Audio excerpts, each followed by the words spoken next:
السلام علیکم ورحمۃ اللہ وبرکاتہ، ملا ٹائمز میں خوش آمدید۔ میرے ساتھ موجود ہیں معروف عالم دین حضرت مولانا خلیل الرحمان سجاد نعمانی صاحب۔ ایران اور اسرائیل کے درمیان جو جنگ جاری ہے، غزہ پٹی اور فلسطین کے جو حالات ہیں اور دیگر اہم مسائل پر حضرت مولانا سے بات چیت کریں گے۔ مولانا بہت شکریہ، ملا ٹائمز میں خوش آمدید، آپ نے وقت نکالا اور کافی لمبے عرصے کے بعد آپ کا دوبارہ انٹرویو کرنے کا موقع مل رہا ہے۔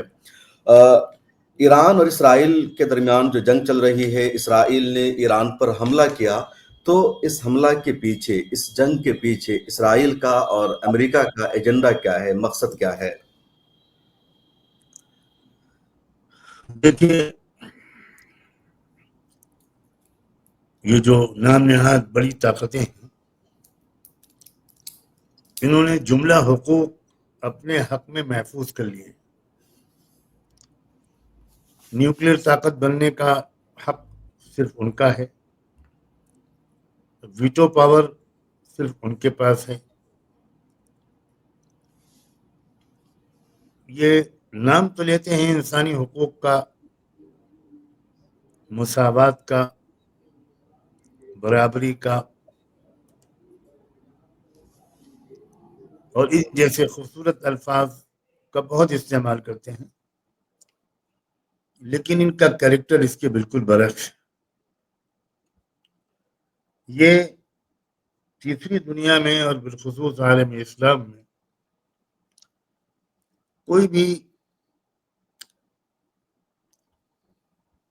طاقتور خود مختار نظام کو جینے کا حق نہیں دینا چاہتے۔ یہی انہوں نے صدام حسین کے ساتھ کیا تھا، یہی قذافی کے ساتھ کیا تھا، اور ایک لمبی فہرست ہے۔ اب چونکہ ایران نیوکلیر ریسرچ میں بہت آگے بڑھ گیا تھا اور بار بار اس کی یقین دہانی کے باوجود کہ ہم نیوکلیر ریسرچ ہمارا صرف پرامن ترقیاتی منصوبوں کے لیے استعمال ہوگا، دفاعی جنگی منصوبوں کے لیے ہم اس کو استعمال نہیں کریں۔ اور یہ صرف اس کی یقین دہانی نہیں تھی، بلکہ بین الاقوامی ایٹمک ایجنسی کے بار بار کو جائزہ لینے کے لیے ایران نے مدعو کیا تھا، دروازے کھولے تھے، اور ایک ایک لیبورٹری کا اور ایک ایک گوشے کا انہوں نے جائزہ لینے کے بعد یہ رپورٹ دی تھی آفیشل کہ ایران کی یقین دہانی پر بھروسہ کیا جا سکتا ہے۔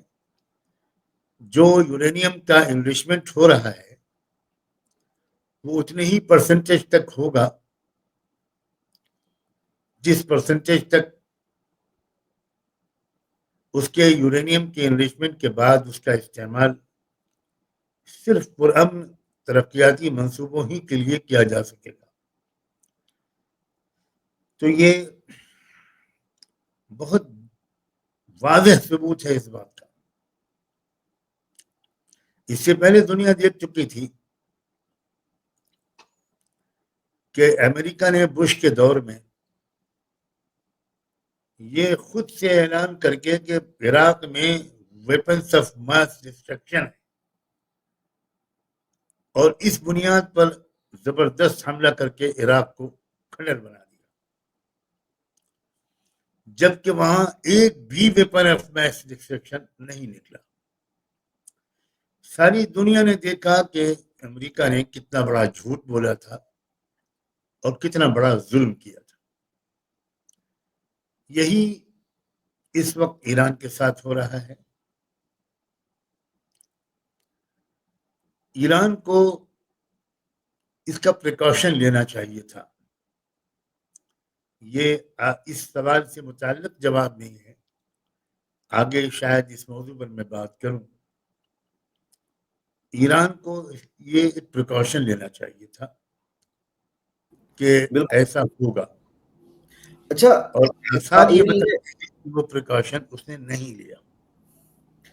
اسرائیل نے حملہ کیا اور حملہ کرنے کے بعد امریکہ کا پہلے بیان یہ سامنے آتا ہے کہ ہم اسرائیل کے ساتھ نہیں ہیں، تو ایران اور امریکہ کے درمیان بات چیت جاری تھی، ٹاک کا سلسلہ جاری تھا، اور اگلی میٹنگ بھی طے تھی عمان میں۔ اس سے پہلے ہی اسرائیل نے حملہ کر دیا۔ تو آپ کو کیا لگ رہا ہے، یہ اسرائیل اکیلے اپنے دم پر کر رہا ہے؟ اسرائیل کہہ رہا ہے کہ ہم اپنے ڈیفنس کے لیے کر رہے ہیں، اپنے وجود کو بچانے کے لیے ہم نے حملہ کیا ہے، کیونکہ ایران کے پاس اگر ایٹم بم ہو گیا تو پھر اسرائیل کا وجود خطرے میں ہے، یا امریکہ بھی ساتھ میں ہے، یا امریکہ ہی کروا رہا ہے اس کو؟ امریکہ اور اسرائیل کو الگ الگ ماننا میری سمجھ میں آتا ہے کہ یہ صحیح تجزیہ نہیں۔ اسرائیل مغربی طاقتوں کا بشمول امریکہ ایک ناجائز بچہ ہے، اور یہ جو گفتگو چل رہی تھی امریکہ کی اسرائیل کے ایران کے ساتھ، ایرانی قیادت کی یہ بڑی ناکامی ہے۔ میں پورے احترام کے ساتھ یہ کہنا ضروری سمجھتا ہوں کہ انہوں نے اس بات چیت کو سنجیدہ مان لیا۔ وہ بات چیت دراصل ایران کو دھوکے میں رکھنے اور اسرائیل کو حملے کی بھرپور تیاری کا موقع دینے کے لیے تھی، اور اس کی دلیل یہ ہے کہ اگر ایران کا اندھا بھروسہ اس بات چیت پر نہ ہوتا تو اسرائیل کے اتنے بڑے بڑے فوجی جنرل، نیوکلیئر سائنٹسٹ، یہ اس طرح منظر عام پر نہ آتے۔ یہ بھرپور احتیاط رکھتے، جس کی بہت بڑی کمی نظر آئی ہے، اس کا کوئی انکار نہیں کر سکتا۔ اور یہاں پر میں یہ بات ایڈ کر دوں کہ ایران کی جو سب سے بڑی مشکل ہے، جس کی بڑی سزا ایران کو ملی ہے، وہ یہ ہے کہ ایران کے اندر اسرائیلی جاسوسی نظام، موساد کے ایجنٹس بہت بڑی آزادی اور بڑے کھلے انداز سے کام کر رہے تھے، ان کا دفتر وہاں کھلا ہوا تھا۔ جی، یہ حیرت انگیز بات ہے کہ موساد کا دفتر کھلا ہوا ہے اور آپ کے ملک میں، اور ان کا موومنٹ جاری ہے، ان کے ڈرون وہاں پر بن رہے ہیں، ان کے ہتھیار وہاں پر بن رہے ہیں۔ تو کیا آپ کو اسرائیل پر اتنا اعتماد تھا؟ میں یہ سوالیہ نشان کھڑا کرنا چاہتا ہوں۔ یقین بہت سے لوگ ہیں جو ایران کے بارے میں اس طرح کی باتیں کہا کرتے ہیں، میں ان باتوں کو تو نہیں دہراؤں گا، یہ وقت ان باتوں کے دہرانے کا بالکل نہیں، لیکن یہ بات تو بہت ہمارے دلوں میں دکھ پیدا کرتی ہے۔ ایران کے اندر اتنی بڑی تعداد میں اسرائیلی ایجنٹوں کا وجود برسہ برس سے، کیا یہ ایرانی حکومت کی ناکامی نہیں ہے؟ کیا ایرانی حکومت کی سادلوہی کہیں، اس کو اندھا اعتبار کہیں؟ کہیں نہ کہیں بہت بڑی غلطی ایران سے ہوئی ہے۔ جب اسماعیل ہنیہ کو شہید کیا گیا تھا ایران کے اندر، اس کے بعد میری ملاقات کچھ فلسطین کی بہت اہم شخصیات سے ہوئی تھی، تو میں نے ان سے یہ بات صراحتاً تنہائی میں پوچھی تھی جی، کہ کیا آپ لوگوں کو شک ہے کہ ایرانی حکومت کا اس میں ہاتھ ہے؟ اس نے کوئی غداری اور خیانت کی ہے؟ تو انہوں نے کہا تھا کہ نہیں، ہمارے پاس اس بات کا کوئی ثبوت نہیں ہے، اور ہم بغیر ثبوت کے کوئی بات ہرگز نہیں کہیں، لیکن ہمارے پاس اس کے یقینی ثبوت ہیں کہ ایران کے اندر بڑی تعداد میں اسرائیلی ایجنٹ موجود ہیں اور بڑی آزادی کے ساتھ وہ کام کرتے ہیں۔ یہ ان ایجنٹوں کی کارروائی ہے جس کے نتیجے میں اسماعیل ہنیہ شہید ہو۔ اب دیکھیے آپ، اس وقت جی، ان بلڈنگوں کا نقشہ، کس بلڈنگ میں اس وقت ایران کے فوجی جنرلز کی میٹنگ چل رہی ہے، ایگزیکٹلی بالکل اسماعیل ہنیہ کی طرح اس بلڈنگ کو ٹارگیٹ بنانا، جی کیا یہ کسی مخبری کے بغیر ممکن تھا؟ بالکل بھی نہیں. بالکل نہیں. نیوکلیئر سائنس جو لیبورٹریز ہیں ان کو پن پوائنٹ ان پر حملہ کرنا، تو اصل میں ایران کو ایک سبق سیکھنا چاہیے. اللہ کرے وہ اس بل سے دوبارہ نہ ڈسے جائیں، کئی بار ڈسے جا چکے ہیں. خود ایرانی صدر کو شہید کیا گیا تھا، جی ایرانی صدر کو جس کو ہیلی کاپٹر کریش قرار دیا گیا، آج تک اس کی کوئی تحقیقات سامنے نہیں آئی کہ وہ کریش کیسے ہوا. بقیہ ہیلی کاپٹر سب آرام سے چلے گئے. تو یہ ایران کی بڑی کمزوری رہی ہے کہ اس کے اندر بہت بڑی تعداد میں غدار ہیں. اس کی وجہ کیا ہے مولانا؟ ایران میں موساد اس قدر مضبوط ہے، جاسوسی کا نیٹ ورک اتنا بڑا ہے، اور موساد کے جو بہت سارے ایجنٹ ہیں وہ خود ایرانی شہری ہیں. تو اس کی وجہ کیا ہے؟ کیوں وہاں اس قدر غداری پائی جا رہی ہے؟ کیا موجودہ حکومت کے خلاف؟ میں نہیں چاہتا تھا کہ یہ موضوع چھڑے. جی اب آپ نے پوچھ لیا ہے تو ذمہ داری آپ پر ہے. اصل میں ایران جس مذہب کو فالو کرتا ہے جی اس میں ایک ایسا عنوان ہے کہ آپ اگر اپنے حقیقی عقائد مقاصد کو چھپائے رکھیں اور اس کے برعکس ظاہر کریں، میں نام نہیں لوں گا اس کا، بہت مشہور زمانہ عقیدہ ہے وہ، جی تو اس پر آپ کو عمرے اور حج کا ثواب ملے گا. وہ ایک انتہائی عجیب و غریب قسم کا عقیدہ ہے جس کی معقولیت کو سمجھا پانا شاید آیت اللہ خامنہئی کے بس کی بات بھی نہیں. اور میں زخموں کو کریدنے کے لیے نہیں بیٹھا ہوں، میری پوری ہمدردی ایران کے ساتھ ہے. میں صرف یہ موضوع پر آپ کے سوال کے جواب میں اتنا کہنا چاہتا ہوں، پوری دلمندی اور خلوص کے ساتھ، پوری خیرخواہی کے ساتھ، کہ ان تجربوں سے فائدہ اٹھا کر اب ایرانی علماء اور مجتہدین کو اس عقیدے کو نکار دینا چاہیے.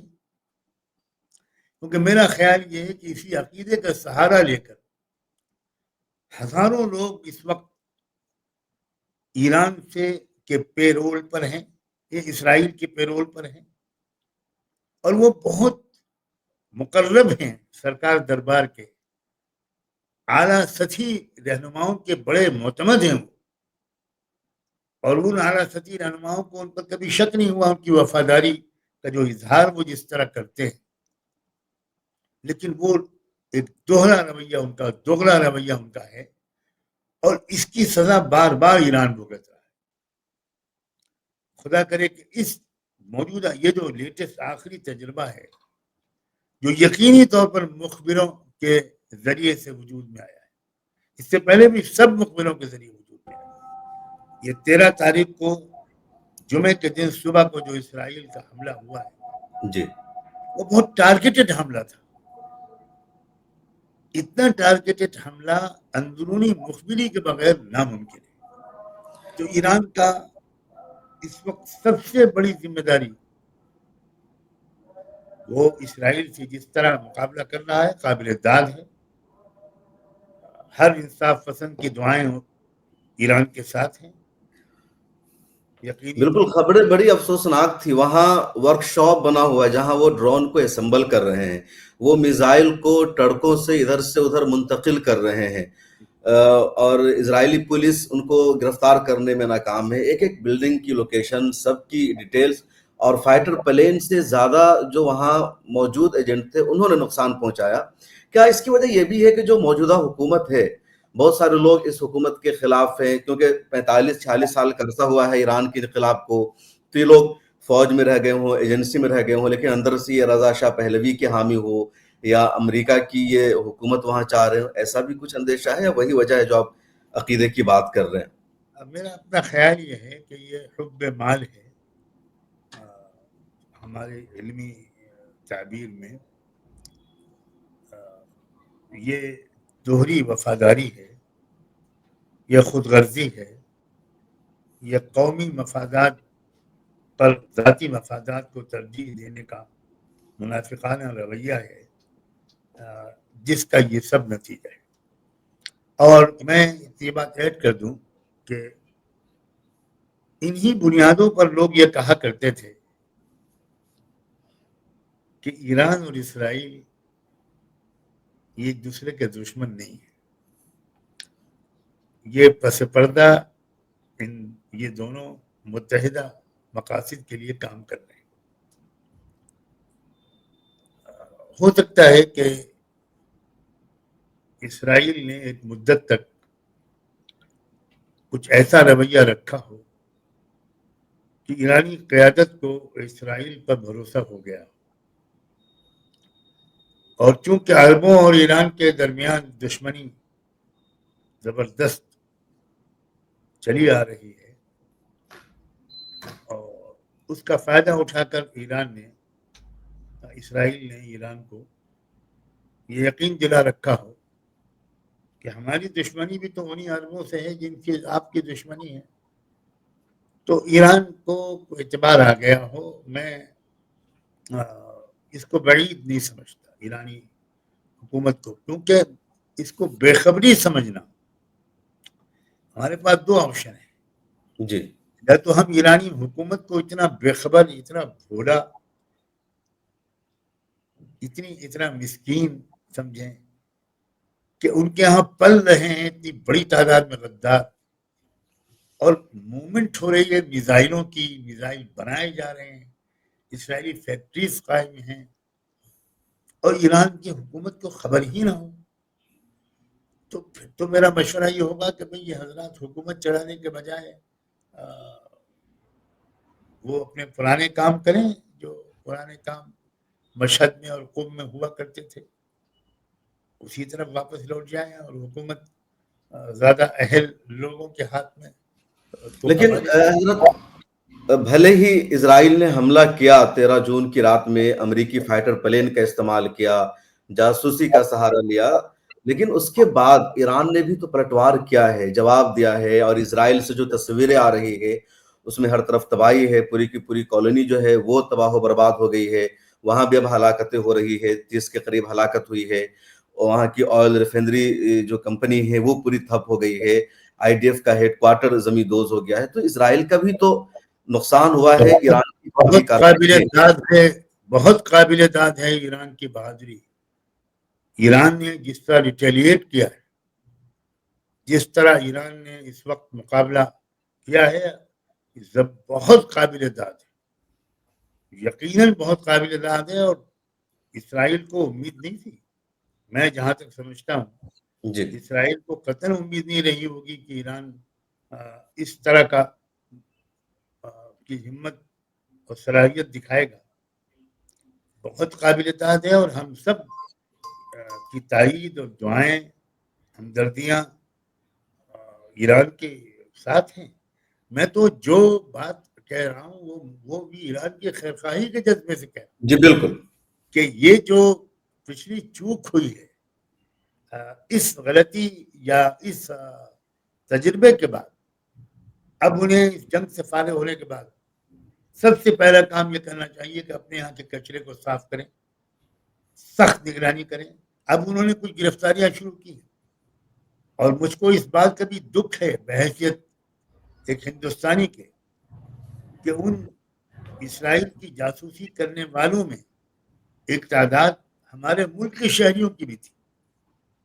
یہ بھی نہایت لمحہ فکریہ ہے بالکل کہ یہ ہمارے ملک کے شہری کس کے اشارے پر، کس کی حوصلہ افزائی کے سہارے ایران میں رہ کر اسرائیل کی مخبری کر رہے تھے۔ کیا ہو رہا ہے؟ یہ کون سا اچھا نیکسس ہے جی دنیا بالکل کی کچھ طاقتوں کے درمیان. اچھا، اسرائیل یہ بار بار دعویٰ کر رہا ہے کہ وہ ایران میں رجیم کو چینج کرنا چاہ رہا ہے، حکومت کو چینج کرنا چاہ رہا ہے، جن کے ہاتھوں میں اقتدار ہے وہ ایران کو، امریکہ کو برداشت نہیں ہے. تو اس کا کیا مطلب ہے، کیا ایجنڈا ہے اس کا؟ یہ تو اس سے پہلے بھی وہ کوشش کر چکا ہے. ابراہیم رئیسی کو جو قتل کیا گیا تھا، جی شہید کیا گیا تھا، تو اس وقت بھی اس کا منصوبہ یہی تھا. انہوں نے کوشش کی لیکن ایرانی عوام نے مسترد کیا. تو بلا شبہ ان کو یہ مذہبی رجحان رکھنے والے لوگ ایک پل کے لیے برداشت نہیں. تو وہ رجیم چینج کی کوشش ضرور کر رہے ہیں. لیکن میرا اپنا خیال یہ ہے کہ شاید اس جنگ کے نتیجے میں موجودہ حکمرانوں کو عوامی مقبولیت مزید حاصل ہوگی، یعنی ان کی مقبولیت بڑھے گی اور ان کی جو مخالفت کرنے والا سو کالڈ ماڈرن طبقہ ہے وہ بہت بلند آواز میں اپنے مدعا کو قوم کے سامنے رکھنے کی ہمت نہیں کر پائے گا. اس لیے کہ آپ دیکھیے کہ اتنی بڑی تعداد میں فوجی جنرل شہید ہوئے، نیوکلیئر سائنسداں شہید ہوئے، تو قوم ان کے صدمے کو تو نہیں بھولے گی. اور اتنی غداری پوری قوم کرے کہ اتنی بڑی قربانیوں کے بعد پھر وہ انہی لوگوں کے خلاف آواز اٹھائے جو شہید ہوئے، اس کی توقع کم سے کم مجھے تو نہیں. بالکل. مسلم ممالک کا جو رول ہے وہ آپ کو کیا لگ رہا ہے؟ کیا ایران کے ساتھ دوسرے مسلم ملکوں کو آنا چاہیے؟ کیونکہ ایک ایک کر کے سب کا نمبر دھیرے دھیرے آ رہا ہے، اور جو کوئی بھی اپنے آپ کو انڈیپینڈنٹ بن رہا ہے، امریکہ سے آزاد ہو کر کے اپنی پالیسی بنا رہا ہے، اس کو ٹارگٹ کیا جا رہا ہے. تو آپ کا کیا سجیشن ہے، کیا کرنا چاہیے مسلم دیشوں کو، اور کیا ہو رہا ہے اس وقت؟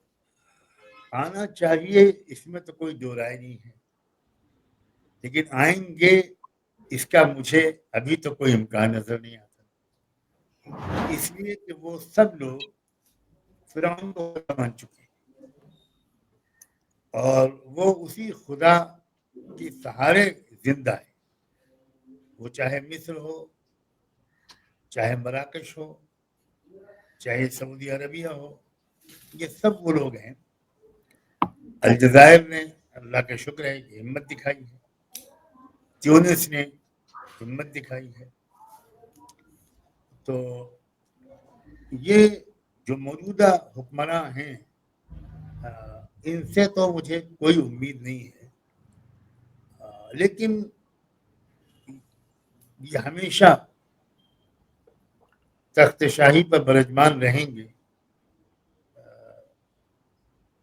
یہ کوئی نہیں کہہ سکتا. اس وقت عوام کے اندر، پورے امت مسلمہ میں ایک جذبات بیدار ہوئے ہیں اور انشاءاللہ اس شر سے خیر ظاہر ہوگا انشاءاللہ. اچھا، لگ کیا رہا ہے یہ جنگ اب ختم ہو جائے گی، سیز فائر کے امکانات ہیں، یا جنگ لمبی چل سکتی ہے، لڑائی آگے بڑھے گی؟ کیا اندازہ ہے آپ کا؟ اگر اسرائیل کا نقصان بہت زیادہ ہوا تو سیز فائر ہوگا. جیسے کہ بدلے ہوئے لب و لہجے میں اب نیتن یاہو بھی بات کر رہے ہیں، صدر ٹرمپ بھی بات کر رہے ہیں. جب ایران نے پرزور کارروائی کی ہے تو دونوں کا لب و لہجہ بدلا ہے. تو اگر مزید ایران حاوی ہوا، آگے بڑھا، اور جس طرح کے وہ ٹارگیٹڈ حملے کرنے میں وہ بھی کامیاب ہو رہا ہے. حالانکہ جو بہت بڑا مسئلہ ہے وہ ہے کہ اس کے راڈار وغیرہ جام کر دیے گئے جی اور ایران اپنی ایئر فورس استعمال ہی نہیں کر سکتا. اگر اس کے پاس جو بھی ایئر فورس ہے وہ استعمال اس لیے نہیں کر سکتا کہ اس کو اسپیس نہیں مل رہا ہے جانے کا. جی درمیان میں عراق ہے، عراق میں امریکن ایئر بیس ہے، اور یہ سارے حملے جو اسرائیل نے کیے ہیں وہ تل ابیب سے نہیں کیے ہیں، وہ تو عراق کی ایئر بیس سے کیے ہیں. جی اسی طرح جارڈن راستے میں ہے، تو جارڈن کا حال بھی یہ ہے کہ وہ تو اس نے تو ایرانی جہازوں کو گرایا ہے. جی تو یہ جو دقت ہے کہ یہ جو غدار ممالک درمیان میں ہیں، جی اس کی وجہ سے ایران اپنی ایئر فورس کو استعمال نہیں کر سکتا، صرف میزائل کے سہارے وہ یہ جنگ لڑ رہا ہے. اور جیسے کہ خبریں ہیں کہ ابھی تو اس نے کچھ اور خطرناک قسم کے میزائل چھپا کے رکھے ہوئے ہیں، ان کا تو ابھی اس نے استعمال ہی نہیں کیا. اور اس نے اس بات کا اشارہ دیا ہے کہ اب وقت آ رہا ہے کہ ہم کچھ اور ہتھیار استعمال کریں گے. باہر صورت ہمیں ایرانی حکومت کے کچھ پالیسیوں سے اتفاق نہ ہو، یہ ایک الگ بات ہے.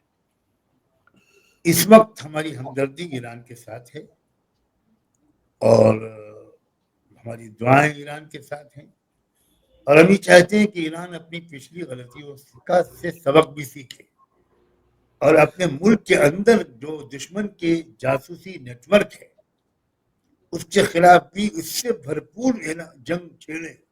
اس جنگ سے فارغ ہونے کے بعد جو جنگ اس وقت چل رہی.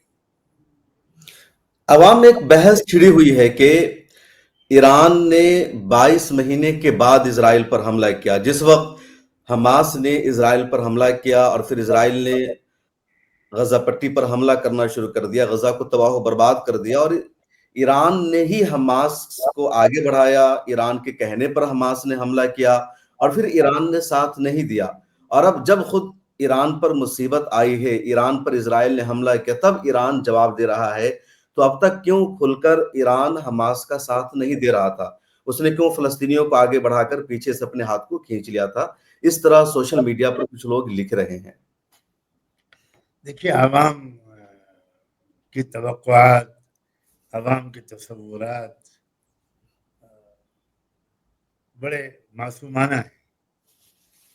وہ یہ سمجھ رہے ہیں کہ یہ سب اسلامی حکومتیں ہیں، ان کے درمیان اسلامی اخوت ہے، ان کے درمیان اسلامی اتحاد ہے، ایک دوسرے کا بھرپور ساتھ دینا چاہیے.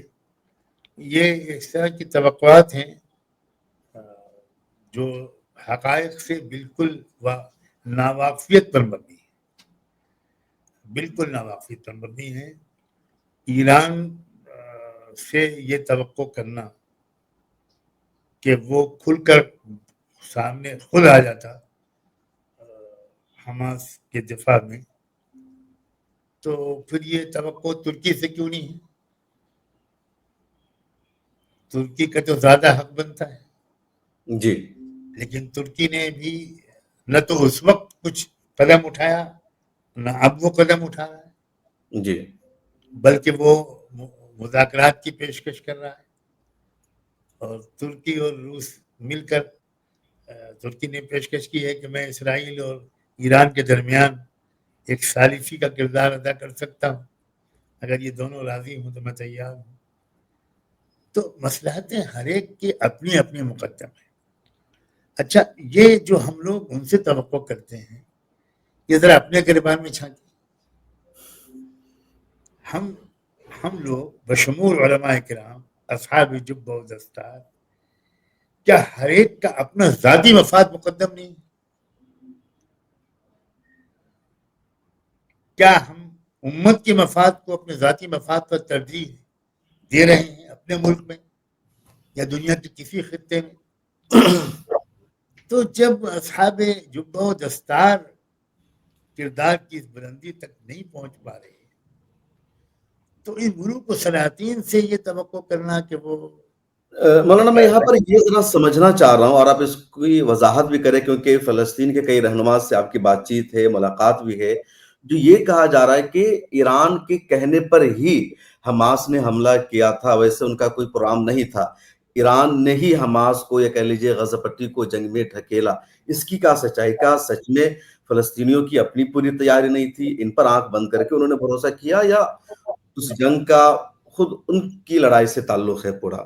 میری معلومات زیادہ تو نہیں ہے، لیکن میری معلومات کے مطابق قطعاً اس میں یہ کہنا کہ ایران نے ان کو جنگ میں دھکیل دیا، یہ ان میں سے کسی نے نہیں کہا، جی جو خود صاحب معاملہ لوگ ہیں ان میں سے کسی نے ہی نہیں کہا، بلکہ انہوں نے تو یہ تک کہا کہ ایران کو بڑی شکایت ہوئی کہ آپ نے اتنا بڑا قدم اٹھایا اور ہمیں آپ نے بتایا بے خبر، ان کو تو ایران کو بتانا پڑا کہ چونکہ یہ ٹاپ سیکرٹ مشن تھا، اس لیے ہم نے یہی چاہا کہ کارروائی ہو جانے کے بعد خبر ہو۔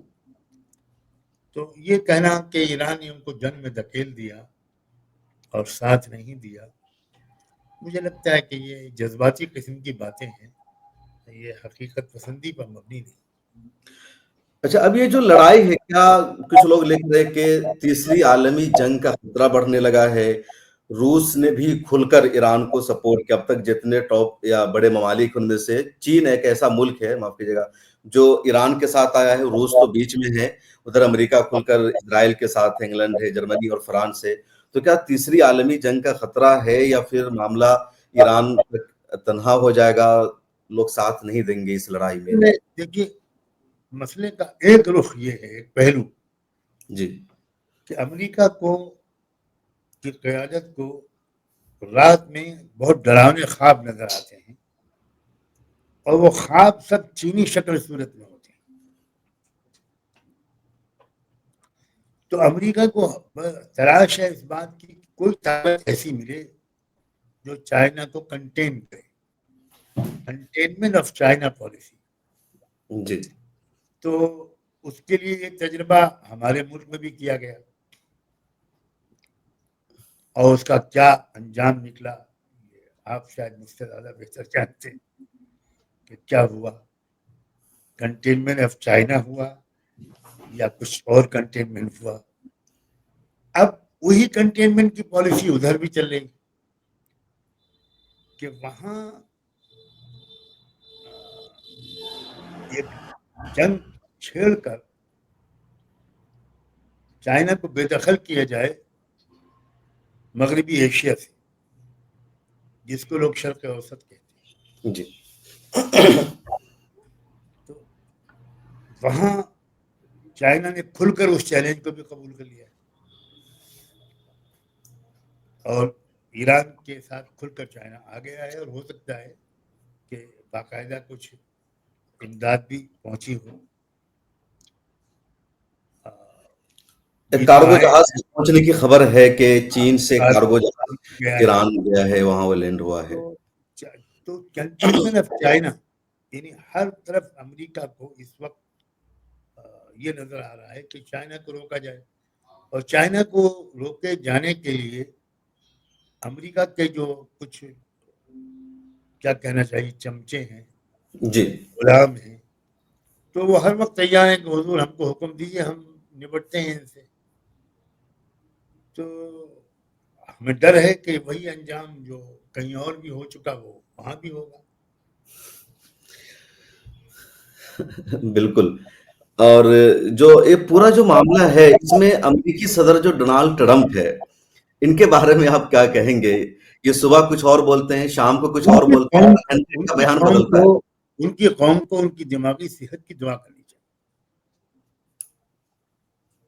میں تو نہیں کروں گا، لیکن ان کی قوم کو جنہوں نے ان کو ووٹ دیا تھا، ان کو ہر سنڈے میں چرچ جا کر ان کی دماغی صحت کی دعا کرنی چاہیے، اور مجھے ان کی بیوی سے بڑی ہمدردی۔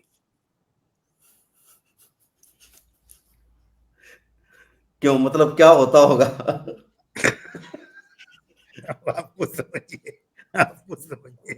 آپ سمجھیے کہ آپ سوچئے ذرا، دنیا کے اہم ملکوں کی قیادت اس وقت کن لوگوں کے ہاتھ میں؟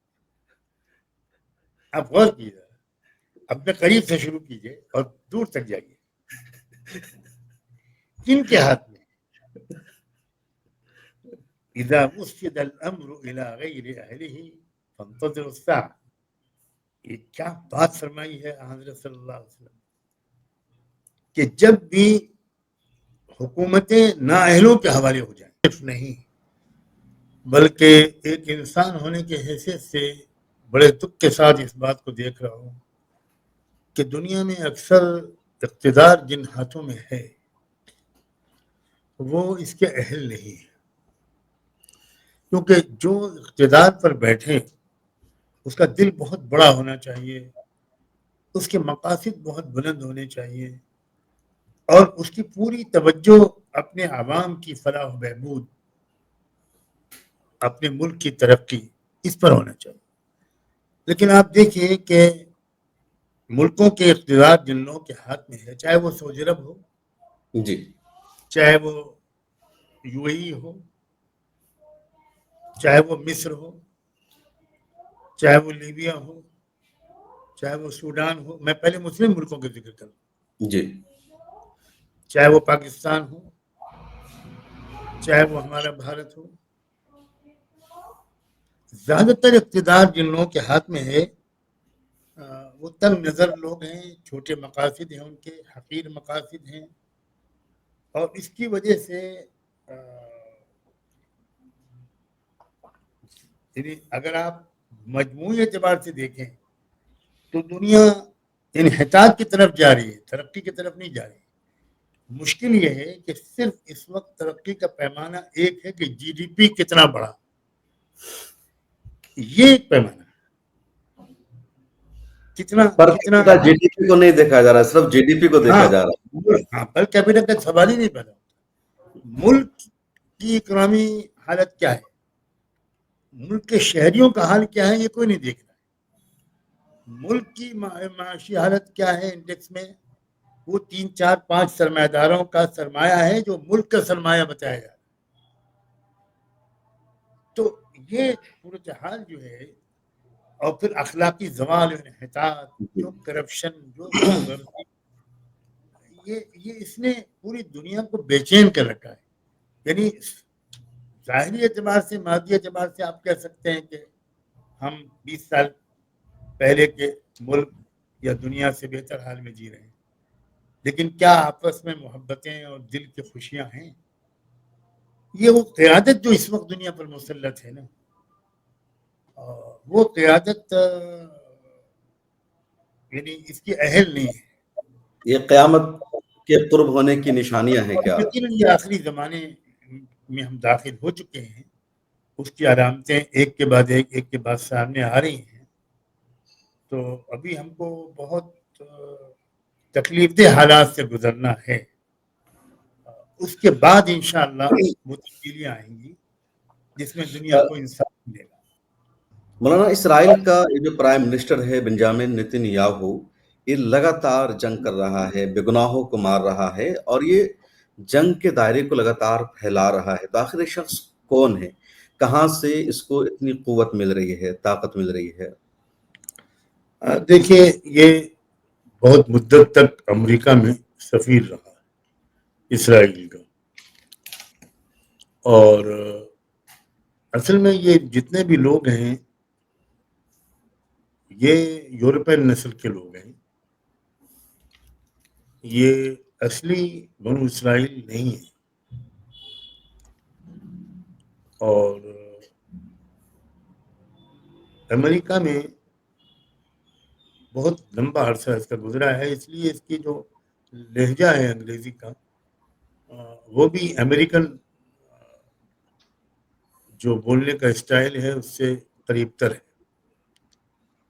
اور اس سلسلے میں بہت اہم بات قابل ذکر ہے کہ جس زمانے میں یہ امریکہ میں اسرائیل کا سفیر تھا، اس وقت امریکہ میں ایک بہت بڑے یہودی مذہبی رہنما آخام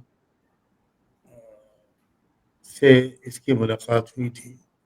کہا جاتا ہے کہ سب سے سینئر بزرگ یہودی مذہبی رہنما تھے وہ، اور انہوں نے اس کو ایک بات بتائی تھی کہ میں اپنے تورات کے علم کی روشنی میں تم کو یہ بتاتا ہوں کہ تمہارے ہی زمانے میں اور تمہارے ہی کارناموں کے انعام کے طور پر مسیحا، ہمارے مسیح آئیں گے۔ جن کو یہ لوگ مسیح کہتے ہیں یہ وہی شخص ہے جس کو ہم دجال کہتے ہیں اور عیسائی لوگ اینٹی کرائسٹ کہتے ہیں. تو میں یہ سمجھتا ہوں کہ اس کا جو جنونی انداز ہے، سفاکانہ، بے رحم، اور جتنے بڑے پیمانے پر یہ مسلمانوں کا خون بہا رہا ہے اور اس کے لیے بے چین نظر آتا ہے، وہ غالباً اس کا یہی ایک پختہ ایمان ہے کہ میں جتنی بھی یہ کارروائیاں کروں گا اور اتنی ہی پھر مہربانی ہوگی اور پھر وہ مسیحا نازل ہوں گے. تو یہ غالباً اس کے پیچھے اس کا یہی ایمان اور یہی امید کام کر رہی ہے. اور جب یہ ذکر آ گیا ہے تو میں یہ سمجھتا ہوں جی کہ مسلمانوں کو اب جلد سے جلد، بلکہ فوری طور پر بہت سنجیدگی سے رحمت دو عالم صلی اللہ علیہ وسلم کے ان صلی اللہ علیہ ارشادات پر غور کر کے اپنی زندگی کو بدل دینا چاہیے، بہتر بنا دینا چاہیے. جو آخری زمانے کے بارے میں آپ کی آگاہیاں وسلم. ہیں، میں پیشن گوئی کے لفظ تو بولنا پسند نہیں کرتا، جو آپ کی آگاہیاں ہیں، جو آپ نے ہم کو خبردار کیا ہے کہ کیا کیا ہونے والا ہے. تو اگر یہ آپ نتنیاہو کی بات کو سامنے رکھیں تو ایک بات ایک تازہ ہوتی ہے، کوئی ہمارا سورس آف ایمان یا source of knowledge, source of information کوئی یہودی عالم نہیں ہے، ہمیں اس کی کوئی ضرورت نہیں ہے. لیکن یہ جو غفلت کی زندگی مسلمان گزار رہے ہیں، بہت پچھتانا پڑے گا. یہ بات کہ اب اگر فیصلہ کن دور آ رہا ہے اور اس میں یہ انقلابی قسم کی شخصیتیں آئیں گی تو ظاہر ہے کہ پھر ان کے ساتھ جڑے رہنے کے لیے ہم کو ایمان و تقوی کا ایک بلند معیار درکار ہوگا، اور اگر اس میں کمی ہوئی تو پھر ہم محروم کر دیے جائیں گے، ہم اس سعادت کو حاصل نہیں کر سکیں گے.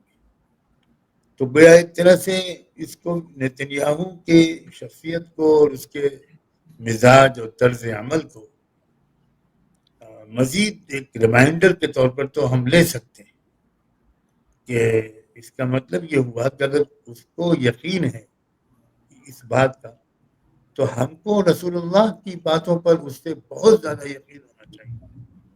اور جو علامات اس وقت سامنے آ رہی ہیں، مثلا شام کے جو حالات ہیں، وہ بھی ان علامات، آخر الزمان کی علامات میں سے ایک بڑی علامت ہے.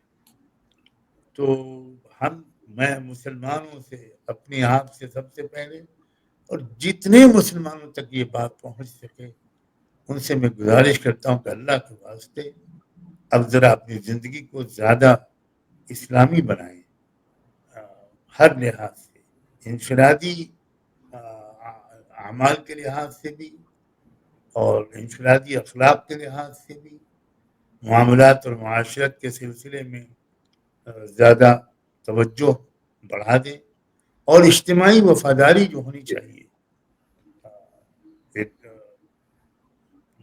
اہم مقاصد کے لیے اپنی جان و مال کو خرچ کرنا، فضول خرچیوں سے بچنا، اپنے وقت کا، اپنے مال کا اور اپنی صلاحیتوں کا ایسا استعمال کرنا جس سے معاشرے کی مجموعی اور اجتماعی ترقی ہو، اس جانب توجہ بڑھائیے. ورنہ کہیں ایسا نہ ہو کہ وہ دجال کا وقت آ جائے اور ہم پھر دجال ہی کے لشکر میں چلے جائیں، جس کا بہت خطرہ ہے. اگر دجالی تہذیب کو ہم قبول کیے رہیں گے تو پھر تو ظاہر ہے کہ پھر ہم کدھر جائیں گے، اس بات کی صراحت کی ضرورت نہیں. کیا یہی لوگ دجال تو نہیں ہے جو بنیامین نتنیاہو یا ادھر امریکہ میں ایلن مسک، ٹرمپ، یہ کون لوگ ہیں؟ یہ لوگ وہ ہیں جو کہ دجال کے لیے گراؤنڈ تیار کر رہے ہیں. جیسے حضور صلی اللہ علیہ وسلم نے خود فرمایا ہے اہل خراسان کی جو فوج ہوگی اس کے بارے میں لفظ بولا ہے یوطئون للمہدی، وہ گراؤنڈ بنائیں گے، تیار کریں گے گراؤنڈ امام مہدی کے سامنے آنے کے لیے. اسی طرح دجال کے لیے بھی تو گراؤنڈ بنانے والوں کی ضرورت ہے. تو اس وقت تو نیتن یاہو کی یہ جو بات سامنے آئی ہے، جو 1984 میں جو صورتحال تھی جب وہ سفیر تھا، اس وقت اس کا جو ویڈیو سامنے آیا ہے، تو اس سے یہ بات بالکل یقینی ہے کہ یہ دجال کے لیے گراؤنڈ بنانے والا شخص ہے، اور ان اشخاص میں سے سر فہرست ہے جو اپنے لیے باعث سعادت سمجھ رہے ہیں کہ وہ اپنے مسیحا کے لیے ایک گراؤنڈ تیار کریں. بالکل. فلسطین اور غزہ پٹی کے جو حالات ہیں بہت زیادہ خراب ہوتے جا رہے ہیں. 22 مہینے کا عرصہ گزر گیا ہے، ابھی تک جنگ بندی نہیں ہوئی، حملہ بڑھتا جا رہا ہے. اور ابھی آپ نے دیکھا ہوگا کہ امدادی سامان جو امریکہ کی کمپنی تقسیم کر رہی ہے، غزہ ہیومن ویلفیئر فاؤنڈیشن، تو امدادی سامان کی تقسیم کے کاؤنٹر پر فلسطینیوں کو مارا جا رہا ہے، ان کو ذلیل کیا جا رہا ہے.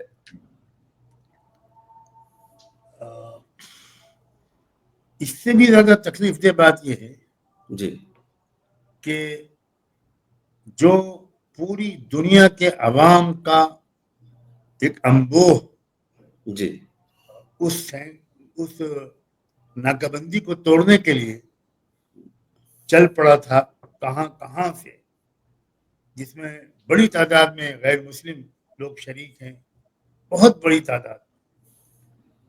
ان کو جس طرح مصر کی حکومت مار رہی ہے، ان کا راستہ روک رہی ہے، یہ تو اس سے بھی زیادہ دکھ کی بات ہے کہ مصر کی حکومت گویا پوری طرح اسرائیل کی محافظ بن کر سامنے آ گئی. اور میسج کیا جائے گا کہ یورپ کے اور دنیا کے ان ملکوں کے لوگ جہاں کی حکومت اسرائیل کے ساتھ ہے، وہاں کی عوام، وہاں کے ایکٹیوسٹ اپنی جان کو خطرے میں ڈال کر پہنچتے ہیں مصر میں، اور حکومت ان کو مار رہی ہے. مصر کی مار رہی ایک ایک روکا جاتا کل ہے. آپ نے ویڈیو دیکھا ہوگا کہ ایک انگریز وہ مصری فوجیوں کو خطاب کر رہا ہے، جی اور بغل میں کھڑا ہوا ایک مصری ہے غالباً جو اس کا عربی میں ٹرانسلیشن کر رہا ہے. ایک اس نے شاندار تقریر کی ہے بوڑھے انگریز نے، اس نے یہ کہا ہے کہ کیا اسلام یہ سکھاتا ہے جو آپ ہمارے ساتھ سلوک کر رہے ہیں؟ کیا یہ اسلام، آپ مسلمان ملک کے فوجی ہیں، میں تو مسلمان نہیں ہوں، میں ایک انسان کی حیثیت سے ان بھوکے یتیم غریب بچوں کو کھلانے کے لیے آیا ہوں. میں چاہتا ہوں کہ راستہ کھلے، ان کو دودھ ملے، بسکٹ ملے، کھانا ملے. ہم کوئی جنگجو لوگ نہیں ہیں، ہمارے پاس کوئی ہتھیار نہیں ہے، اور آپ ہم کو روک رہے ہیں اور آپ مسلمان ہیں. اس نے کہا میری سمجھ میں نہیں آ رہا کہ میں اس سوال کا جواب کیا تلاش کروں. یہ اصل میں بھائی شمس صاحب ایک جی بات واضح طور پر سن لیجئے. اللہ نے قرآن مجید میں اشارے کیے ہیں، ایک وقت آئے گا جبکہ اللہ تعالیٰ نام نہاد مسلمانوں کو اسلام سے خارج کر دیں گے اور ریپلیس کر دیں گے دنیا کے غیر مسلم اچھے شریف انسانوں کو، ان کو اسلام کا نمائندہ بنا دیں گے. تتولوا یستبدل قوما غیرکم ثم لا یکونوا امثالکم. عجیب و غریب لفظ ہے یہ کہ اگر تم نے بے وفائی کی تو ہم تمہارے محتاج نہیں ہیں، ہم تمہیں ہٹا دیں گے، دوسری قوم کو لے آئیں گے، اور وہ دوسری قوم تمہاری طرح کی نکمی اور ناکارہ نہیں.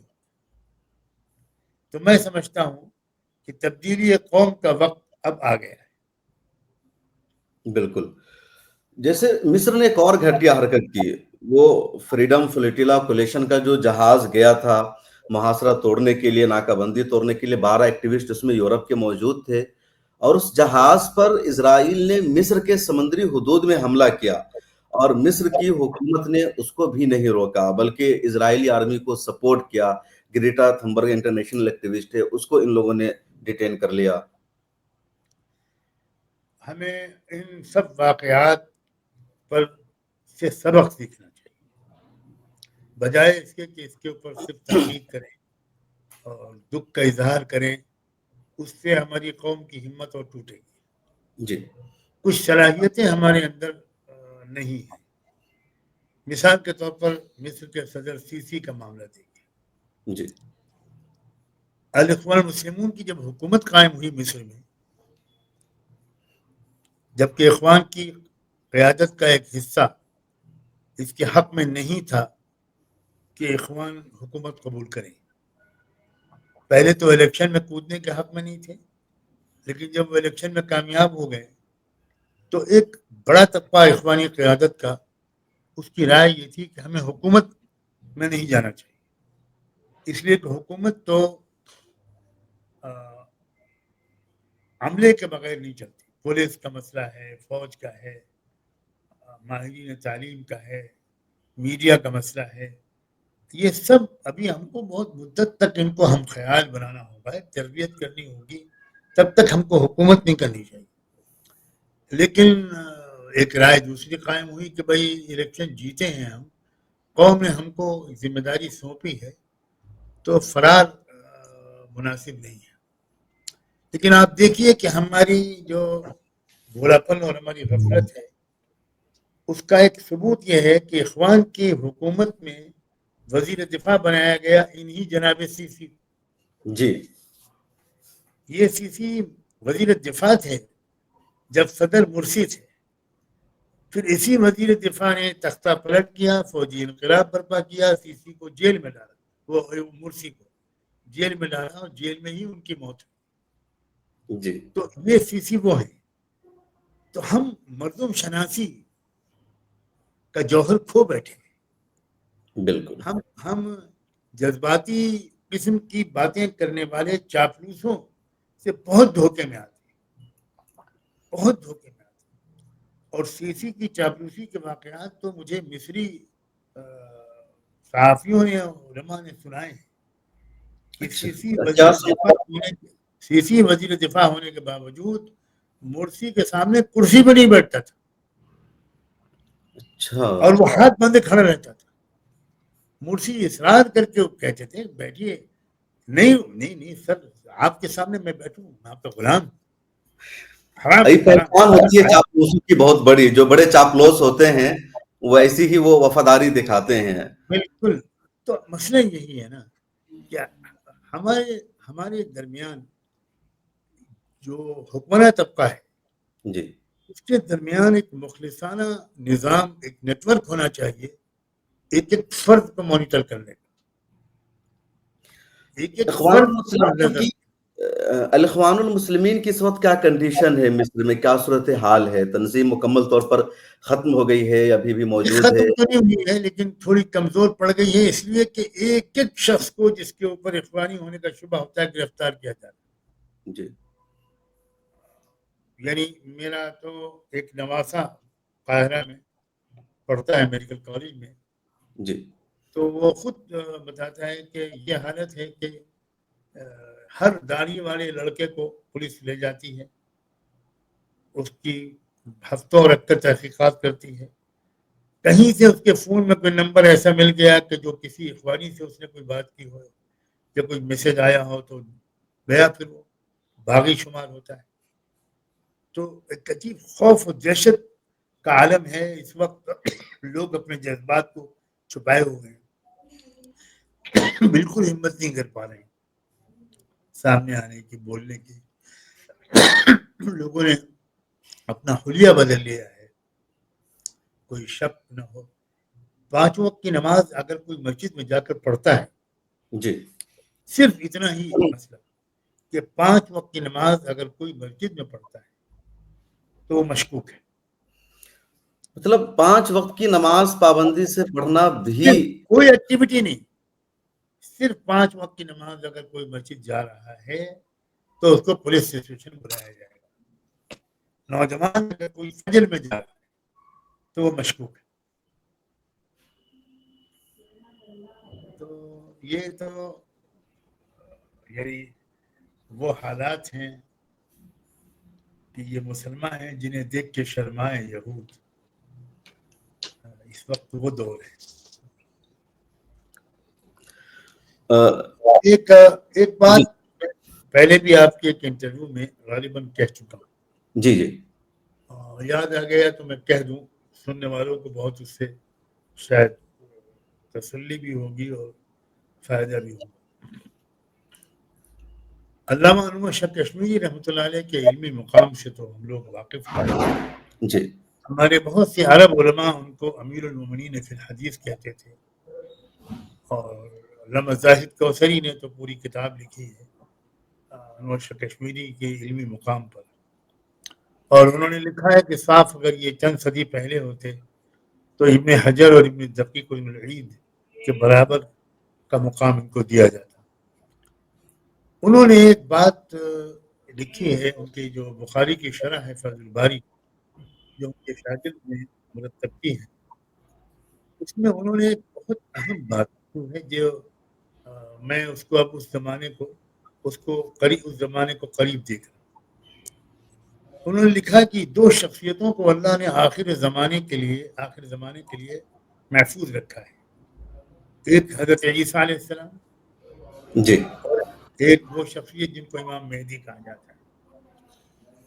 یہ کیوں ہے ان دو شخصیتوں کو آخر زمانے میں یہ سامنے آئیں گی تو کیا نتیجہ نکلے گا؟ جی انہوں نے کہا ہے کہ جب حضرت عیسیٰ علیہ السلام آ جائیں گے تو اس وقت پوری دنیا کے جو کروڑوں عیسائی ہیں جن کو بلا شبہ عیسیٰ علیہ السلام سے محبت ہے, اگرچہ وہ محبت میں غلو ہو گیا اور وہ ان کو خدائی میں شریک یا خدا کا بیٹا قرار دے دیا, لیکن وہ بہرحال محبت میں غلوی کی وجہ سے وہاں تک پہنچے. تو جب عیسیٰ علیہ السلام خود آئیں گے اور وہ کہیں گے کہ میں اللہ کا بندہ ہوں, میں اللہ کا بیٹا نہیں ہوں, اور وہ محمد رسول اللہ کی رسالت کی دعوت دیں گے, اس پر ایمان کی, تو کروڑوں عیسائی لوگ یہ اسلام قبول کریں گے. بہت بڑی تبدیلی دنیا کی آبادی میں. دوسری شخصیت امام مہدی. سب جانتے ہیں کہ شیعہ آبادی دنیا کی جو ہے وہ امام مہدی کے انتظار میں ہے. جی تصورات امام مہدی کے بارے میں بالکل کچھ اور ہیں, لیکن وہ انتظار میں ہیں, شدید انتظار میں. جب حقیقی امام مہدی آ جائیں گے اور سامنے آ جائے گا مسئلہ کہ بھئی یہ ہیں حقیقی امام مہدی, تو لاکھوں اور کروڑوں شیعہ بھی جی وہ بھی امام مہدی حقیقی کو قبول کریں گے, اور اس طرح شیعہ سنی ایک ہو جائیں گے. تو آپ دیکھیے دو بڑی طاقتیں شیعہ اور سنی, جی اور ادھر عیسائی اور مسلم, یہ اتنا بڑا محاذ بنے گا بین الاقوامی طور پر, اتنی بڑی طاقت بنے گی کہ یہ ہے امام مہدی کا وہ فوج جس کے سہارے وہ دنیا میں انقلاب برپا کریں گے اور ظلم کا خاتمہ کر کے انصاف کے نظام کو قائم کریں گے. میں اس وقت یہ جو اسرائیل اور ایران کی جنگ جی چھڑی ہے, تو میں محسوس کر رہا ہوں کہ ساری دنیا کے سنیوں کو بھی اس وقت ایران سے ہمدردی ہو رہی ہے اور ہونی چاہیے. جی اور خدا کرے ایران یہ غلطی نہ کرے جو اس نے پہلے کی تھی جب خمینی صاحب کے ذریعے انقلاب برپا ہوا تھا. تو اس وقت انہوں نے طاقت کے نشے میں شاید چور ہو کر پوری مسلم دنیا کو شیعہ بنانے کی کوشش کی تھی. یہ جو توسیع پسندی تھی اس وقت ایران کی حکومت کی, جی اس وقت اگر ایران غالب آتا ہے, اور خدا کرے غالب آئے, اور امید ہے کہ غالب آئے گا, تو وہ کوئی فاتحانہ نشے میں چور ہو کر دوبارہ شیعیت کی تبلیغ نہ شروع کر دے. یہ میں امید کرتا ہوں اور اپیل کرتا ہوں, خدا کرے ایران کی وہ کس طرح انہوں نے کیا طریقہ اپنایا تھا کہ شیعت کی تبلیغ شروع کی تھی؟ کیا پوری دنیا میں انہوں نے شیعہ مبلغین بھیجے تھے, تمام ملکوں کے اندر شیعہ لٹریچر کا سیلاب تھا, اور وہ افریقی ملک غریب جی وہاں تو انہوں نے مطلب یہ حل کر دیا تھا کہ بس ہر مسجد کا امام شیعہ اور سارے خرچہ ہم کریں گے. اب غریب ملک ہے ان کا, بہت اچھا, اور اس کے نتیجے ہم لوگ شیعہ ہونے لگے. West Indies, New Zealand, Australia, America, ہر جگہ انہوں نے مبلغین بھیجے تھے, بہت لمبی کہانی ہے اس کی. تو وہ انہوں نے جو کیا تھا اس سے بہت نقصان ہوا, بہت نقصان ہوا. یہ غلطی دوبارہ ایران نہ کرے اس کی میں دعا کرتا ہوں اور اپیل کرتا ہوں. اللہ کرے وہ کامیاب ہوں, لیکن وہ یہ غلطی نہ کریں کہ فتح کے کامیابی کے نشے میں چور ہو کر پھر ایک بار وہ شیعیت کا ڈھنڈورا پیٹنے نکل جائیں, تو اس سے امت کی وحدت کو نقصان پہنچے گا, بہت بڑا نقصان ہوگا بلکہ. جی بالکل. تو بہت شکریہ مولانا خلیل الرحمان سجاد نعمانی صاحب, آپ نے وقت نکالا, بات چیت کی, اور مولانا نے تمام موضوع پر کھل کر بات چیت کی ہے, اور ایک آخری میسج بھی دیا ہے کہ پورا سنی ورلڈ, مسلم دنیا ایران کے ساتھ ہے, کیونکہ یہ جو لڑائی ہے مسلم ورسز امریکہ, یا کہہ لیجئے ابھی عیسائیت اور یہودیت جن دو مذہبوں میں سب سے زیادہ لڑائی تھی, ابھی دونوں ایک ہو گئے ہیں. اور مولانا نے پھر بتایا کہ حضرت عیسیٰ علیہ السلام کی آمد کے بعد دوبارہ عیسائیت میں اور اسلام میں اتحاد ہوگا اور یہودیت تنہا ہوگی. تو شیعوں کے لیے, ایران کے لیے بھی ضروری ہے کہ وہ دوبارہ شیعت کو فروغ دینا نہ شروع کر دے, اور پوری دنیا کی ایران کے ساتھ ہے کہ اسے اس جنگ میں جیت ملے, اسے کامیابی ملے. آپ سب کی کیا رائے ہے, کیسا لگا آپ کو انٹرویو, کمنٹ سیکشن میں ضرور لکھے. بہت شکریہ حضرت مولانا, آپ نے وقت نکالا اور بات چیت کی. جزاکم اللہ. جزاک اللہ, آپ کا بھی بہت بہت شکریہ.